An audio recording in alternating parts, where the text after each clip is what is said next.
Donne-moi 5 minutes.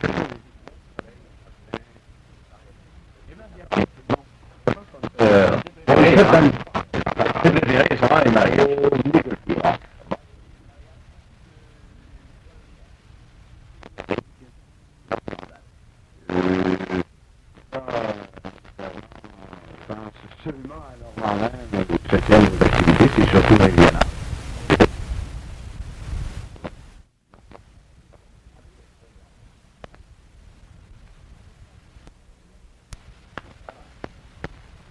Irène Dubé, Normandin. Léger Bergeron, Normandin.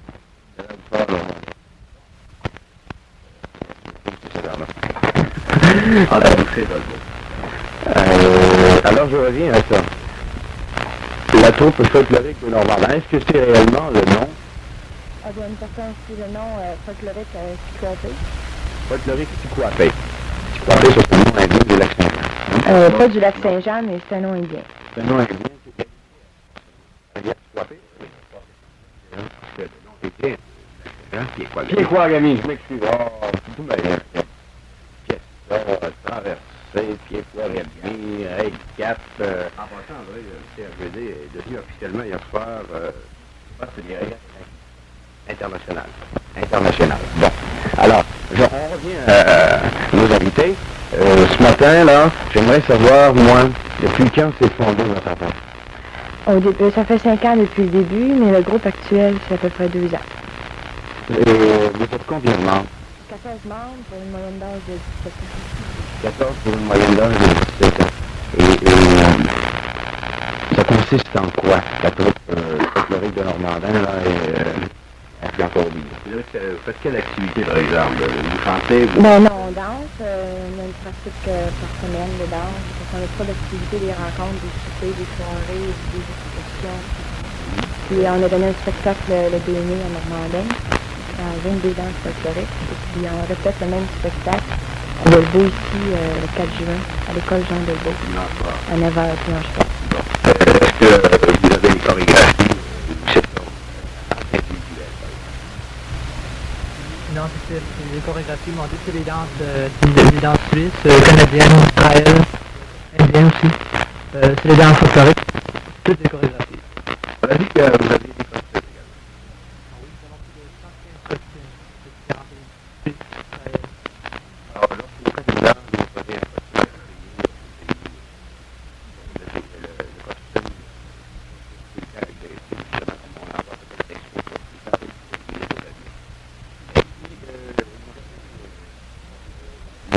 matin, la raison principale, c'est parce qu'il y aura la soirée le 4 juin à l'école Jean Delvaux. Mais à part de ça, il m'a dit au début en quoi ça consiste. On sait maintenant qu'ils trouvent folklorique, ils dansent, ils font de la chorégraphie. Est-ce que vous chantez également en plus ça? On voulait mettre ça au point, mais c'est pas venu encore. Ça, c'est pas encore arrivé. Là. Alors, c'est limité à la danse. C'est surtout de la danse qu'on fait. Bon, on a fait de la mise en scène, des décors, mais le fin n'est pas venu encore sur la table. Vous faites partie de la chose. Ah oui. Vous dansez tous les soirs. Oui. Ça représente combien d'heures d'ouvrage? Ça se calcule pas. Seulement des costumes tous les soirs, 75 costumes j'en ai taillés tous les soirs depuis janvier à mai. Puis toutes des femmes qui les ont cousus, ça se calcule pas. Seulement pour les costumes, on a des décors. Chaque tableau, on a des décors. Comme là, dans le Suisse, on a un chalet sur la Seine. En Israël, ben, c'est des palmiers. En tout cas, faut pas tout dévoiler. Mais ça se calcule pas. Vrai ça, les danseurs, combien d'heures que ça peut représenter, ça se calcule pas non plus. 14 danseurs, il y a des équipes de 22 danses. Le nombre de pratiques d'heures. C'est un spectacle de combien d'heures? De 2 heures. De 2 heures. Alors, ça a demandé du travail énormément. Ça veut dire qu'on invite toute la population à s'y rendre. Puis, je suis sûr qu'il y aura beaucoup de gens. Mais il y a sûrement une petite histoire en rapport avec votre troupe folklorique. Ça a débuté comment? Bon, ça a débuté, moi-même, je suis un peu surprise où on est rendu aujourd'hui. Je ne savais pas danser du monde du tout au début. Et puis, c'est avec des camps. On a fait des camps à Montréal, au Québec, avec la Fédération folklorique. Et puis, le groupe que j'ai actuellement, ça fait 2 ans. Et puis là, ils vont continuer les autres, parce que moi je m'en vais. Ah, Et ouais, puis- attention, mais- Ah ben, parce que ça m'arrive. Laisse tomber, les autres, on va- Moi, je les laisse, mais bon, ça fait quelque chose, parce que j'ai commencé. Mais ils vont continuer. Ouais. Et puis, c'est pour ça que j'aimerais que, si possible, viennent voir ça, parce que franchement, ceux qui l'ont vu, à Normandin, à Saint-Thomas, on dit qu'ils repaieraient le même prix. Même il y en a qui sont venus 2 fois le voir, puis qui veulent revenir encore le voir, puis que ça vaut vraiment la peine. Ils sont étonnés. On peut savoir qui dirige le groupe folklorique Chicoapel. Ben, j'ai remis ma place, ma charge, la semaine dernière à un autre garçon d'équipe de Normandin, à Lapointe. Est-ce que les danses que vous interprétez sont toutes des danses avec chorégraphie typiquement du pays dont vous faites de l'interprétation? Je sais pas moi, vous faites une danse suisse ou une danse d'Israël par exemple. Est-ce que vous avez été obligé de faire des recherches pour arriver à donner, disons, la même chose que dans ce pays-là peuvent donner? On a eu plusieurs volumes cet hiver pour trouver les caractères propres à certains pays qu'on dansait, les danses. Et puis, il y a toujours un arrangement à faire. En gardant l'authenticité de la danse, il faut tout de même arranger ça pour que ce soit... faut tout de même que ce soit pour un spectacle aussi.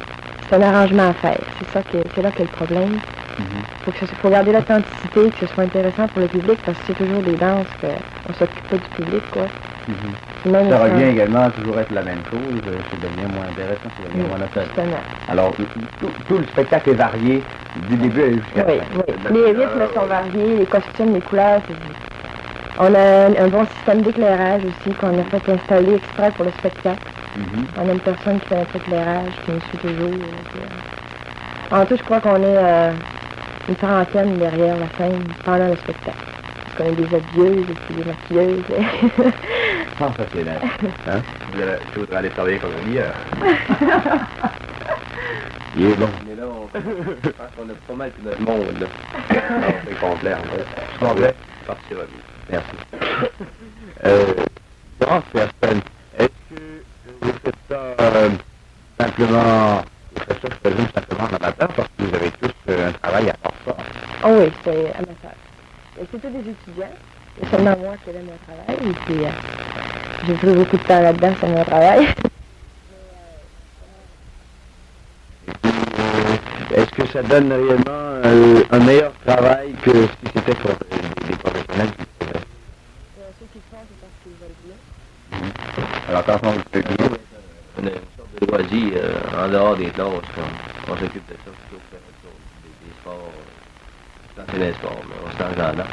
C'est en même temps une bonne culture. est-ce qu'on peut vous demander d'où vous êtes venu?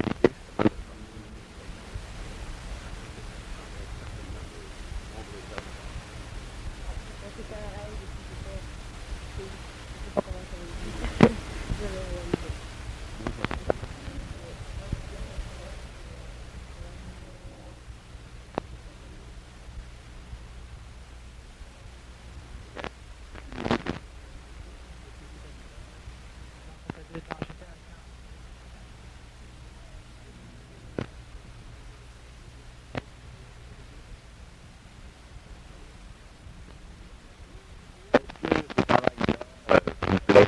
Ah oui, moi, ça me plaît énormément. Je pense que c'est un loisir et je considère que c'est une culture ou en même temps, c'est pas moi, je suis un... Ah oui. Le petit groupe qu'on rencontre aussi. Avec 14, quand j'étais des jeunes, puis on s'organise sur les dimanches prochains, on a une excursion d'après-midi.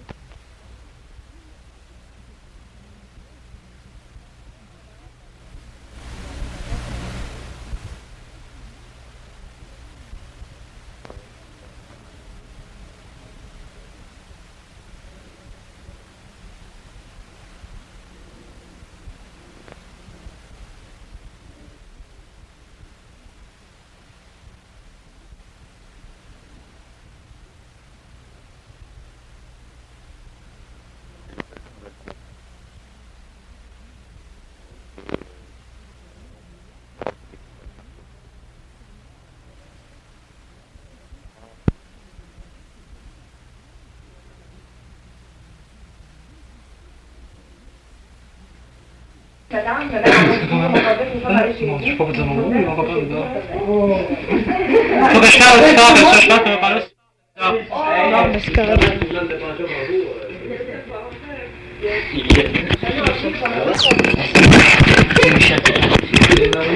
Michel, t'es prêt à Non, non, elle s'annonce pas. Elle s'annonce elle même. Oui, elle est prête. C'est tu peux annoncer?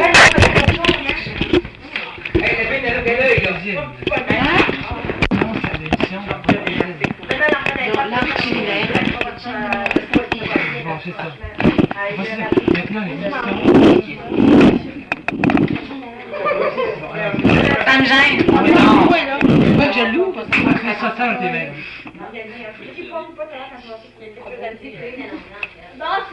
Une émission couleur de Radio-Canada. Notre première émission aujourd'hui, l'art culinaire avec Jeanne Benoît et sa fille.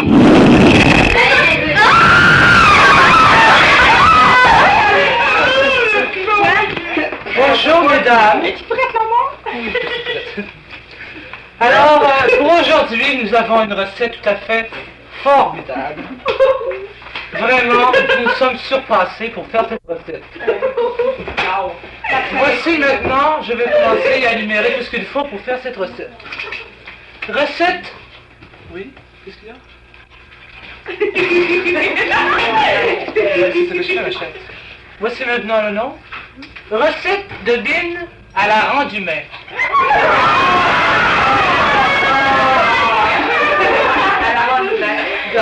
Va t'asseoir. T'as des bines, tu veux les bines. Puis là, va t'asseoir.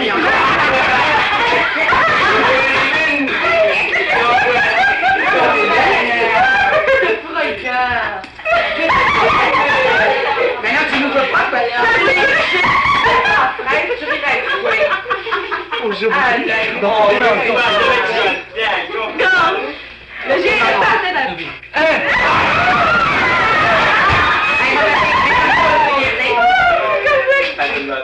Vous n'avez pas le droit de photographier, tout droit autorisé. Bon, je débute, mesdames. Alors, veuillez prendre un crayon et puis noter, là, pour ne rien oublier. Ce serait très long. Bon. Mélangez dans un lit de 80 pouces de large une jolie québécoise et un bleuet de préférence.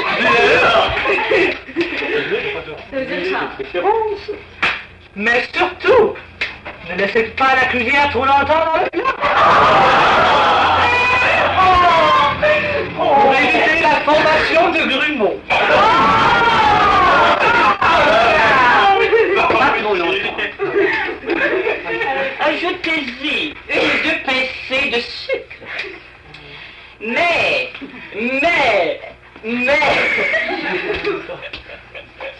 ne vous rendez pas jusqu'à 3, sinon le tout pourrait virer en fudge. Au revoir, maman. Et, C'est pareil, aussi, vrai. et pour ceux qui préfèrent... Pour ceux qui préfèrent une viande plus tendre, ajoutez-y un peu de Non, miel. c'est pas si beau. Pour ceux qui préfèrent les bines chaudes, ajoutez-y du caribou. Ou encore, si vous préférez une bine sautillante, dansez le gingembre dans le plat. Ajoutez une légère pincée de sel qui sont présentes. Quoi? Avec les gens, répétez. Je répète. Ajoutez une légère pincée de sel qui sont présentes. En qui sont présents. Enfin, laissez brunir pendant 9 mois à 98 degrés.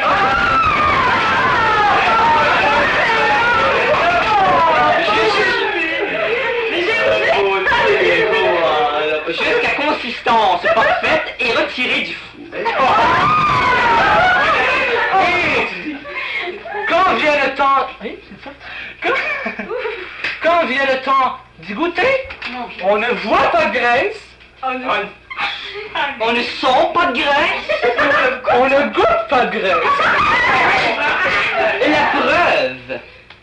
La preuve. Venez vérifier vous-même. Venez vérifier vous-même. Les pas.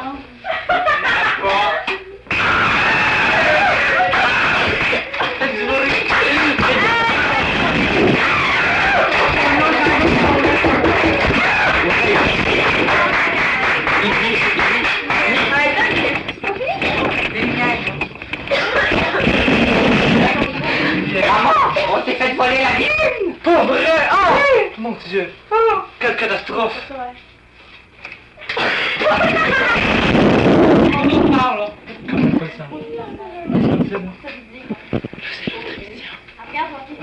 Bon, un petit salut.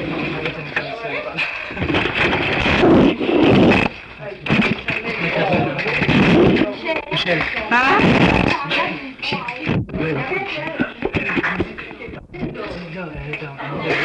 On va passer à la deuxième émission. Et enfin, je vais ça. Ça se fait.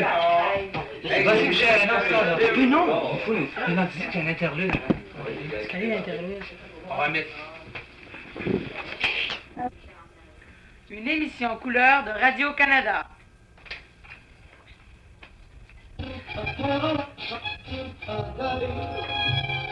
Adieu pièce d'amour,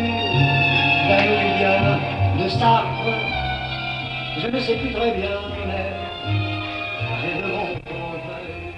Voici maintenant votre émission Bon anniversaire avec votre annonceur André Boucher. Bon anniversaire, la robe est arrivée.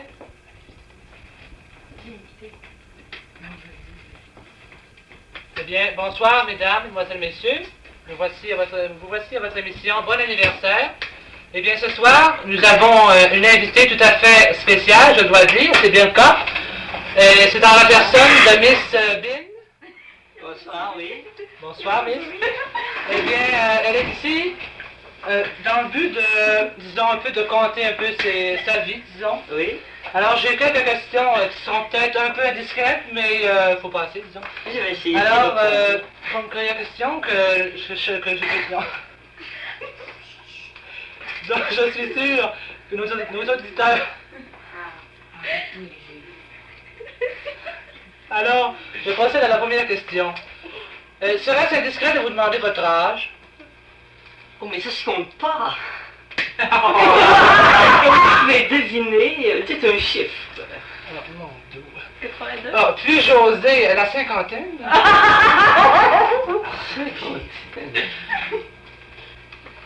Vous gelez? Je fête mon 49e anniversaire. Oh, je m'excuse infiniment, mademoiselle, madame, c'est-à-dire. Est-ce que vous êtes mariée? Oui. Je me suis marié après ma 6e demande en mariage. Oh, mon Dieu. Et puis, pouvez-vous expliquer cette si grande popularité? Oh, c'est sûrement dû à mon sourire, comme vous avez pu le voir, et à mes grands yeux. Et quelles sont les causes de séparation avec vos 5 premiers fiancés? Quelle indiscrétion. Je ne réponds pas. Oh, je m'excuse. Êtes-vous satisfaite de la façon dont le sort des événements s'est déroulé dans votre vie? Comme vous voyez, bien cuite à mon départ. Non, la vie. J'avais toutes les garanties de ma réussite. Vraiment. On n'a rien à redire après ces mots-là. N'est-ce pas? Ça se compte pas. C'est bien calculable. Et puis, d'où vous est venue l'idée de fonder une équipe folklorique? Oh mon Dieu, depuis que je suis haute comme ça, que je rêvais de faire partie d'une équipe folklorique. Alors, j'ai fait des camps à Montréal et à Québec. Vraiment? Et puis, arrivé, bien, j'ai fondé mon équipe actuelle. Et puis, avez-vous eu beaucoup de succès avec votre équipe? Oh oui, beaucoup. Nous avons donné des spectacles. Même, on a été demandé pour aller danser à Montréal et Québec. On a dû refuser. Et voyez-vous, alors, on a donné des spectacles dans ma ville natale et dans les villages environnants. Bon, c'est vraiment formidable, alors. N'est-ce pas? Carrière très remplie, aussi. Ah. Et qu'est-ce qui vous a le plus angoissé? Oh mon Dieu, ça fait longtemps. Oh, on montait un spectacle, et voyez-vous, il y avait une fille dans l'équipe, voyez-vous, elle a dit de barquer. Oh. Et c'est ce que je crois que vous avez pas qui m'a... Ah vraiment, c'est très angoissant, Oui, je vais oui. pas le dire. Et puis, pour terminer, que serait votre désir le plus cher? Oh mon Dieu, mon désir le plus cher. Oh, ce serait d'être enceinte d'une petite fille pour terminer mon équipe familiale, mon équipe folklorique, qui se compose maintenant de 12 garçons et de 11 filles. Alors, sur ces mots, je remercie sincèrement notre invité d'avoir bien voulu se prêter à nos questions. Et puis, je souhaite que votre désir se réalise. Je souhaite sincèrement que votre désir se réalise, madame. Merci beaucoup. Bienvenue. Merci. Bonsoir, mesdames.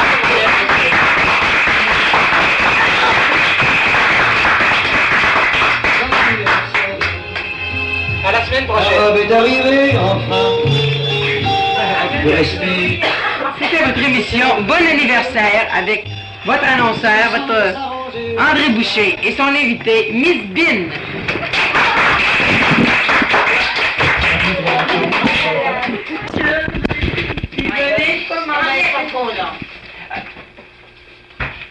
Je suis une nationalité.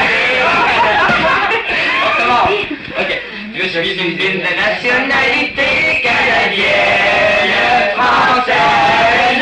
Tous les kilos, je l'ai coupé à la sueur de mes deux pieds sous la terre.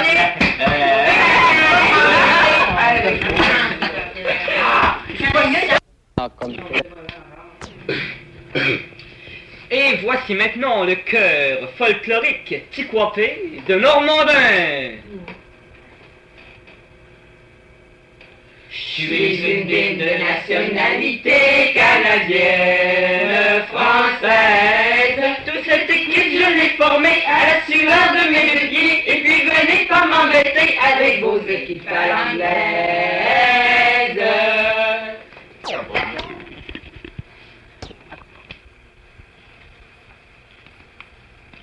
Accompagné du chœur Tiquapé de Normandin. Voici maintenant M. Lucien Dubé qui va nous interpréter Ya ha ha, la bine du lac Saint-Jean.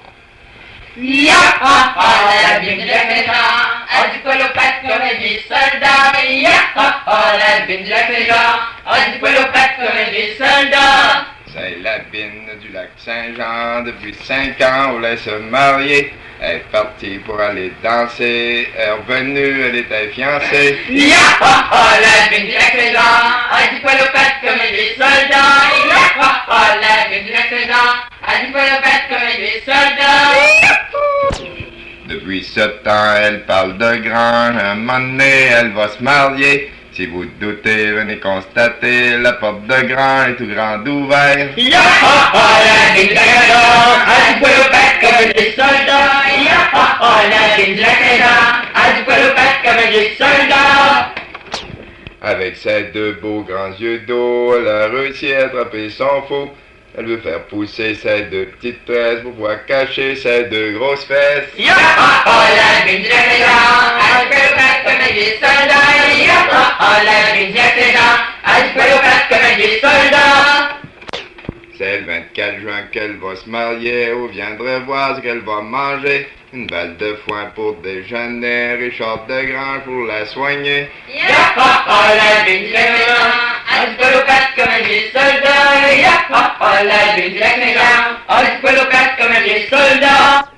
Puis ensuite pour le dîner, une poignée de blé pour la réveiller. Puis enfin pour le souper, ça ne sera pas compliqué. Elle mangera des bines salées jusqu'à temps qu'elle soit pactée. Ya ha ha, la bine du lac Saint-Jean, a du poil aux pattes comme des soldats. Ya ha ha, la bine du lac Saint-Jean, a du poil aux pattes comme des soldats.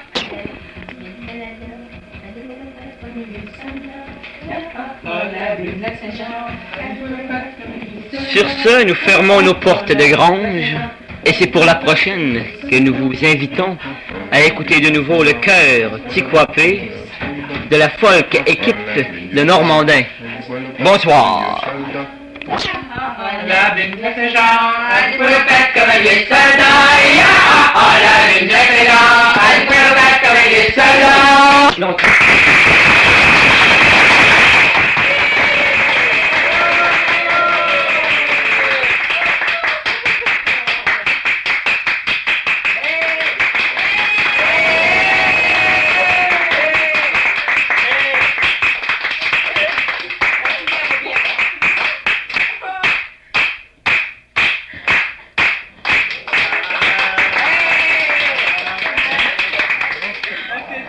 Fameux sculpteur Phidias. À l'est, nous avons trois villes, celle de Tirynthe, celle de Mycène et celle d'Argos, à l'ouest d'Épidore. Ces trois villes, je les mets ensemble parce qu'elles ont connu une civilisation, je dirais, non pas peut-être pré-hellénique, mais du moins pré-athénienne. Une civilisation bien particulière.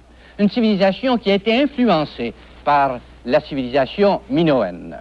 Une civilisation où les forteresses avaient des murs, dit-on, cyclopéens. Une civilisation de guerriers, ni plus ni moins. Un peu plus haut, nous avons la ville de Corinthe, merveilleusement située près du golfe de Corinthe. Une ville qui a connu le luxe, une ville qui a été très populaire pour son commerce et aussi pour sa culture. Passant par le détroit, ou plutôt l'isthme de Corinthe, la première ville que nous rencontrons est la ville de Mégare, ville qui a disputé à un moment donné l'hégémonie qu'exerçait Athènes dans le sud du golfe de Thessalonique. Ville si puissante à un moment donné de son histoire qu'elle s'est même emparée plutôt de l'île de Salamine. Et ce ne fut que grâce à l'intervention de Solon au 7e siècle avant l'ère chrétienne que les Athéniens ont pu reconquérir cette ville qui se trouvait à protéger ce merveilleux port de mer du sud du Péloponnèse. Dans l'Attique, il y a la ville d'Athènes, il y a cette grande ville, ou plutôt ce petit bourg de Marathon, et ici, au-dessus de Mégare, la ville de Platée, et également la ville de Salamine. Salamine, Marathon et Platée. Trois grands noms à retenir.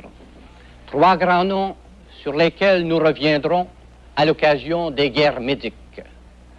Salamine, là où les Grecs vainquirent les Mèdes dans une victoire navale en 480. Marathon, là où Miltiade, avec ses valeureux soldats, vainquit également les Mèdes en 480. Et finalement, Platée en 479, où les Spartiates remportèrent la victoire d'une façon à peu près définitive sur les invasions mèdes. Remontant un peu plus haut, et nous avons la ville de Thèbes, située en Béotie, la ville de Delphes, située en Phocide, à l'est, la ville de Chalcis, en Eubée, ville assez célèbre, puisqu'elle a permis un vaste mouvement de colonisation vers le nord, mouvement de colonisation qui devait donner naissance à une dizaine de villes dans la Chalcidique, dont les principales sont Potidée et la ville d'Olynte, ville qui est tombée aux mains de Philippe II de Macédoine en 348. Et un peu plus au nord, la ville d'Amphipolis, qui était également une colonie grecque, une colonie athénienne, et qui devait tomber, elle aussi, aux mains de Philippe II de Macédoine en 358. Au nord de la mer Égée, il y a une série d'îles qui font partie de la Grèce du Nord, dont l'île de Thasos, l'île de Samothrace, célèbre par ces mystères des Kabyres, divinité assez mystérieuse, espèce de démon auquel on rendait un culte dans la Grèce et plus particulièrement dans l'île de Samothrace et également dans cette fameuse île de Lemnos. Et tout à fait au nord et tout à fait à l'est de la Propontide, ou si vous aimez mieux de la mer de Marmara, l'île, ou plutôt la ville de Byzance. Byzance qui vient de Byzas, fils du dieu Poséidon. Cette ville de Byzance, vous la connaissez par son nom de Constantinople, qu'elle a déjà porté, et par le nom d'Istanbul, qu'elle porte actuellement. Et puis, dans l'Éolide, la ville de Troie, célèbre pour ses 10 années de guerre contre la ville de Mycène, de Sparte, la ville de Lesbos, célèbre pour sa fameuse poétesse Sappho, connue également pour ses amours passionnés, célèbre aussi pour son poète Alcée. Les villes de Phocée, de Sardes, d'Éphèse. Phocée, qui est une fondation d'Athènes. Phocée, qui devait donner naissance à la grande ville de Massilia, au sud de la France, qui est aujourd'hui Marseille. Éphèse, célèbre également pour son temple, le temple dédié à Artémis, Diane chez les Romains. La ville de Mycale, dernière grande victoire navale des Grecs sur les Perses en 379. Donc la ville de Mycale doit être mêlée intimement aux villes de Marathon, aux villes de Salamine ou encore à la ville de Platée dans ces guerres que se sont disputées les Grecs et les Asiatiques. La ville de Milet, une des plus célèbres villes de l'Asie mineure. C'est là, dit-on, qu'est né Homère, c'est là sûrement qu'est née la philosophie, avec comme premier grand philosophe Thalès, comme philosophe, entre autres, Anaximandre et Anaximène. Et puis, la ville d'Halicarnasse, patrie de Denis d'Halicarnasse, historien, patrie également du père de l'histoire, Hérodote, et patrie de Musole, plutôt, qui était le mari d'Artémise, à qui celle-ci fit construire un immense tombeau à sa mort en 353. Nous terminons par les sporades, du mot sporas qui veut dire disperser. Ce sont des îles qui font partie de la Doride.